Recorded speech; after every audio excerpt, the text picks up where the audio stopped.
Hi there! Today, I'm going to show you how to fold and assemble an evriMED Corex container box. Corex is a very versatile material.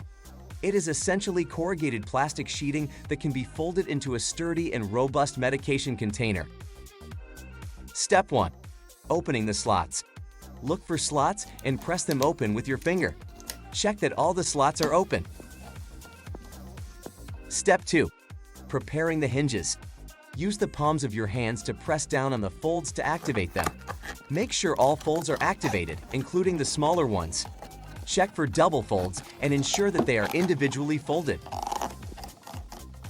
The Corex box includes a magnet that will be used to sense when the box is opened. Check that the magnet is in place. 2 strips of double-sided tape will be used to hold the front wall of the lid in place. Look for the tape strips and remove the 2 stickers. The next step is the actual folding of the box. Take care to fold the box in the order shown, starting with the lid. After removing the stickers, fold the side walls towards the inside. Hold the arms in place, and then pull the side with the tape, up and over, locking the tabs into the slots in the lid. Apply pressure to the sides to ensure that the lid is square. Fold the sides, locking the tabs into their slots. Make sure that there is a square edge. Do the same on the other side. Using the index fingers, pull the small hinges into place. Do not push them too far. Using the tip of the fingers, press the bottom part until it reaches the wall. Press the floor towards the bottom. Check that the hinges are locked. Check that there is a clear platform for the electronic module. The final step is to assemble the dividers.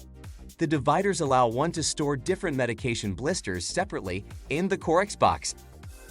Make sure the dividers are aligned with each other. Next, activate the divider door hinges.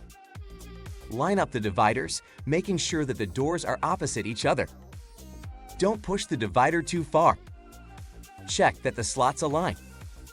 Now, make the compartments by folding the tabs. And lastly, place the assembled dividers into the box. The small legs should face downwards. Deactivate any compartments that are not needed. I hope you found this video useful and thank you for using Wisepill technologies. Bye for now.